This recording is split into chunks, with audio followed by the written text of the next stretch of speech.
So what's the solution? My solution is simple. Continue doing absentee ballots, in-person voting. Call it a day. No more mail-in voting, in-person voting with an ID. People wouldn't have done mail-ins if COVID was under control, which it is not. It has nothing to do with COVID. Why there were so many fucking mail-in ballots. Didn't nobody want to stand in long-ass lines? My dad was scared to go vote because of COVID. Yeah, it stayed longer. It does matter. And so let me ask you a question. So in 4 years, in 4 years, are you guys okay then? I'm okay. Say this year separate. In 4 years or in 2 years, are you guys good with going back to in voting with an ID? Doesn't that clear up any voter fraud? Doesn't that just wipe that out? This year. So what happened? I said I voted in person, like I always do. So no, but I'm asking. Does that not solve it? In-person voting with an ID, doesn't that? You don't have to worry about dead people voting. You don't have to worry about non-registered people. I mean, I wouldn't be against it. It makes sense. Here's my thing, right? So nursing homes. One of the articles I read said that, and then I know CJ. I was going to say, so there's some people who can't go and vote. Like there's lots of people who can't. They get absentee ballots. That's different because those aren't a majority. The reason that's what I was going to say was this year is a good year to come in and try to do some voter fraud because of COVID. It's like the perfect storm of a hot ass mess. And I did read an article where somebody explained, and I don't know if it was posted in a group or whatever, but somebody explained how they used to do voter fraud and they were hired. They said they've worked for Republicans, Democrats, all in between, and small elections, big elections, and nursing homes were like, is the jam because they usually mail in their ballots. But so this year with mail-in ballots, I have to agree with Peter, like, because unfortunately they're so easy to manipulate. They're not easy, but you can catch them en route and switch them out. It's that simple. And that was their go-to. Small elections, big elections, they would take mail-in ballots and change them out. And so I feel like with this year being the way it is, it's not an impossibility to me. But then again, I go back to my logical side. But if something comes out of this, I agree with everyone. We'll find out. We should let it play out. I think we all agree we need to let it play out. And if the cards fall the other way, we all just need to be okay with it. I just don't think America will be okay with it, but 75 million Americans will. And I think we're going to have to respect that at some point. It's going to be hard. It's going to be really, part of me just wants it to be over. I think, Peter, too, because I don't even want to deal with it. 2020 is just too much. I posted that TikTok the other day. It's like 10 years of shit just in 1 year. I'm just so done with this year. Okay, sorry, CJ. Okay. I was just going to say, Peter, if you want in-person voting, then you have to make it, put it like this. You got some places where people got to wait in line 4 to 5 hours to vote. That's ridiculous. Yeah. So, and not even going to point fingers at Republican, Democrat, because depending on whose district it is, they do whatever they want. So you need federal laws. There has to be early voting. There has to be There has to be early voting for up to a week, and there has to be a certain amount of precincts. Depending on population, you got to have so many precincts available. And I mean, I think that's common sense right there. Yep. Like in person, except for the elderly, except for sick individuals, military officials, of course. But if you want to do in person, you do it that way. You give everybody the same access to it, same hours. You don't have one polling place that closes early. All this stuff that doesn't make sense. What? I 100% agree with that. And it wouldn't be that difficult. How many people do you have registered to vote in this area? And then they can break down and do the math, have more polling places. I'm with you 100%. Wes? That's going to take an awful lot of money, but other than that, it's again, if it's my guy that hired, like I really think we're overlooking that aspect of it. Louis DeJoy is his guy. That's his postmaster general that he picked. He said this mail thing. We've been harping on this all year. I showed you guys my tracking stuff. My stuff stops in Forest Park. I'm waiting on stuff all the time, constantly. It was never like that. So, and we can blame whatever it was, but since he took over, that's what's happened. So to say that this is unique to voting, it's not even unique to voting. This is what the mail thing, and this is what it was designed to do, to call it into question. Yeah. I just, again, if it's my people throwing me under the bus, it's going to be hard to make an argument to everybody that this is, again, a conspiracy. It's your own people. It's like if Dave walked in the room and just pulled the chair out from under Shantae right now, which would be hilarious. But we would it would be like, what'd you do that? What? We didn't see that coming. That would be, it just would be remarkable for somebody, especially somebody like Trump, who's demanded nothing but loyalty from the people that's been around him. I just don't see that. Like, that'd be such a massive oversight for a guy who's only gotten this far because of that. So LaShawn and then Peter. I don't think I raised my hand. Oh, you didn't? You didn't? Oh, my bad. Peter. I don't know why we keep going back. You guys do know that the funding didn't impact this year for the post office at all. They still have billions of dollars on hand. We see you, Santino. We got the squeegee. Is that our marker now? It had nothing. People all of a sudden want to act like the post office has been reliable. If the post office was so reliable, we wouldn't have so many shipping powers. So this whole notion that we cut all this funding, the post office is filled with nothing but waste. The post office also has billions of dollars on hand, so it didn't impact anything at all. Well, I shouldn't say that. It might have had some impact on some local areas, but to make it seem like the only issues are because of the post office, that's just like trying to find some low-hanging fruit and just, we're going to blame it on that. It had nothing to do with that. But beyond that, if you're still looking forward. Yeah. Santino? I mean, for my purposes, I want to see it play out. I mean, for me as a conservative, we won this election, this current one, 2020, in 2016, when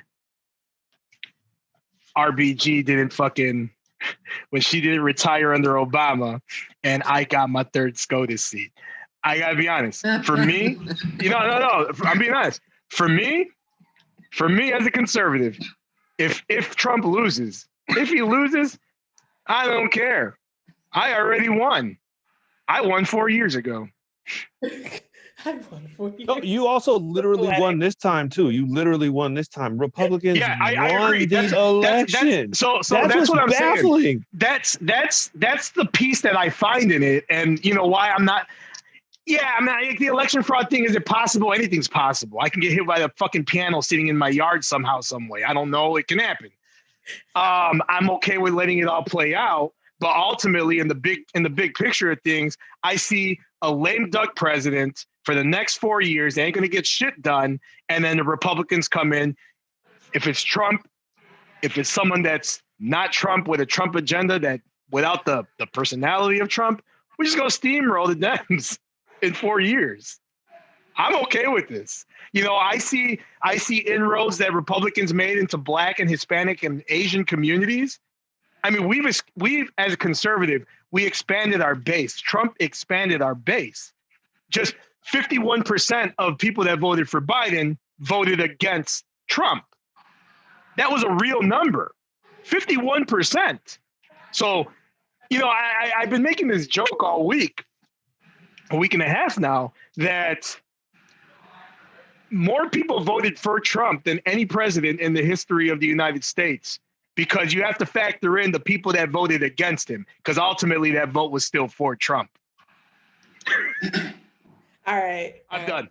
2 minutes. That was right at 2 minutes. That is something only a Trump supporter can rationalize. But I see the logic behind it. It is, the judges he's elected even outside of SCOTUS. And the votes too. I get the votes because again, Joe Biden was not pulling that many people did not vote for Joe Biden. That was not a for Joe Biden vote. That was against Trump vote. So literally all those people went through that to put Trump back in office. And if I can say anything, is he has been a president of action, but the Republican Senate is not of action. So I don't know if there's going to be another president like Trump or another Republican candidate like him. So well, hopefully they don't adopt Democratic Party ideals to avoid that going forward. But I can't see the Republican Party moving away from Trump, because if Trump says anything about the party, the people will abandon the party and they'll never win an election for the foreseeable future. That's always a possibility, because that's the problem that Democrats potentially are about to run into. So that, I mean, at the end of the day, they rise and fall because they lose sight of what they need to do for their constituents in the first place. They don't have that. It's already lost. Who? You mean the Democrats? Which side? Both sides. I think, I don't know about, well, I think you have Trump supporters and you got Republicans. Right. I would say you have Trump supporters, not Republican Senate supporters. The approval rate for Senate and Congress is at an all-time low, but yet, because of funding, they retain their seats. Coronavirus situation. It's ridiculous. People are out here struggling in 15,000 different ways, and they just refuse to get anything done. I was going to say, and even before Corona, their approval rating was at an all-time low because they don't do anything. I mean, even with the Democratic president, Democratic Senate, they got little done. With the Republican president, Republican Senate, they got little done. Everything that's getting done a lot of days is by executive order. So the Senate does nothing. I mean, they just sit on their ass. And if it's the president of the opposite party, they definitely sit on their ass. They don't do anything. But even when it is their president, they still don't do much. We don't hold anybody accountable. Exactly. We all retain their seats, but we all say how bad they are, which makes no sense. Because the media drums everything up. They get everybody's emotion one way or the other. And then it lets all these politicians off the hook. Skip the media. It's people not being informed. Okay. That's true, but they also get led by what the media is pushing. We had Trump wanting the Senate to pass the things for the coronavirus stuff, and they still didn't do it. It's ridiculous. Wes and then Jasmine. Well, that wasn't just the Senate; that was in Congress too. But I was just hoping that we could talk about January 5th, because that's the next natural thing. Since we talk about the Senate, I mean, that's the direction things are going. January 5th is really the next big thing, period. And yes, there is a division between Republicans and Trump supporters, but also there's a division between Democrats and progressives. And these two things are being made really, really plain right now. There's a lot happening as far as them talking back and forth to one another, and demand for action from all of them, which is another reason I think this is over already. We're going to start to, people are moving to January 5th because that time don't stop. And so when we get there, that's going to be the next big thing, because the Democrats are down 2 seats. They need both of these Georgia seats in order to tie it up. And then Kamala would have the deciding vote, which is a nightmare scenario for the government as far as I'm concerned. But that's what's going to happen. That's what the play is. That's where the money's going right now. So we might as well be talking about that. So did you guys see Andrew Yang, and there was a couple other top Democrats, Peter said they want people to go to Georgia that don't live there, say they live there, and vote? I've seen both parties say that, to be honest. What top? I'm just out of curiosity. What top ranking, what high level Republican said that? I don't know ranking. Yang doesn't even have a ranking. Andrew Yang doesn't have a rank. He's just Andrew Yang. He ran. He lost. Was he not just running for president? He lost. Was he not? He doesn't have a ranking though. He doesn't have a nobody. Ranking. He's a panelist, just like anybody you would get from Fox. He's a panelist on CNN now. He's nobody. He's the same as Beto O'Rourke. He's a professor. He's nobody. Robert Francis? Peter Francis Geraci? I don't know. No, Robert Francis. Beto changed his name to try to drum up his fans. Do not call fucking Beto. His name is Robert Francis. Do not call Beto. That motherfucker is Robert Francis O'Rourke. Right. That homie is not Hispanic. That is a white Irish motherfucker. Yeah. Fuck that guy. I missed it. Robert Francis. Yeah. Okay. I will hear his bankruptcy info tapes too. I totally missed that. I didn't. Yeah. Okay, Jasmine was gonna say something. Peter. I'm sorry, Jasmine. I apologize. Yeah, you better be sorry. No, I was actually just gonna put in a little thingy. Well, for y'all that are listening to us on the podcast, it's not gonna matter. But actually it will matter. But anyways, I just want to say that how they were talking about holding people accountable. make sure you guys go listen to our other podcast where CJ and Peter talk about term limits, and our other YouTube video, which will be linked if you're watching this on YouTube. There you go. Nice shout out. That was the first time Peter admitted I was right on everything. Good job, Pete. You've been drinking again, huh? Good job.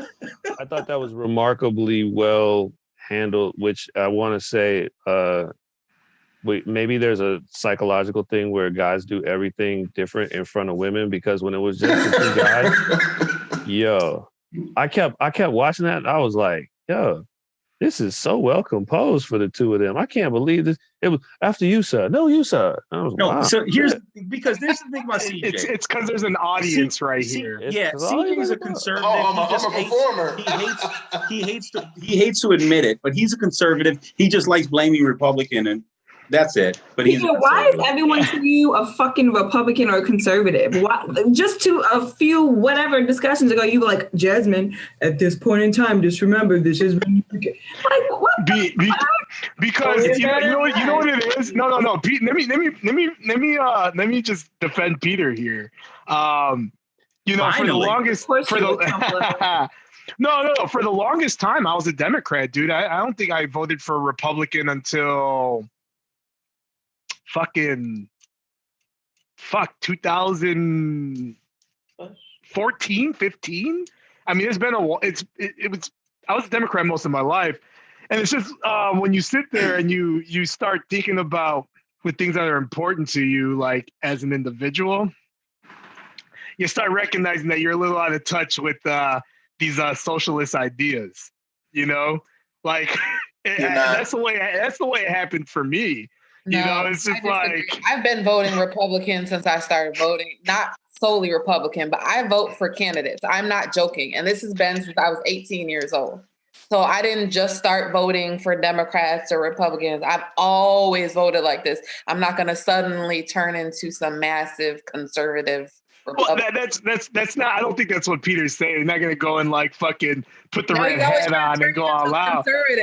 No. Just people maintain a lot of conservative ideals. They might not be like 100% off for everything the Republican Party stands for, but there's a lot that us as Americans just kind of keep within ourselves, no matter what, no matter how much like we see like all the changes that are coming, and things might look better, but there's some things you just look at. You see some of these crazy things that the progressive left tries to push, and you're sitting there like, oh, I don't know about all that now.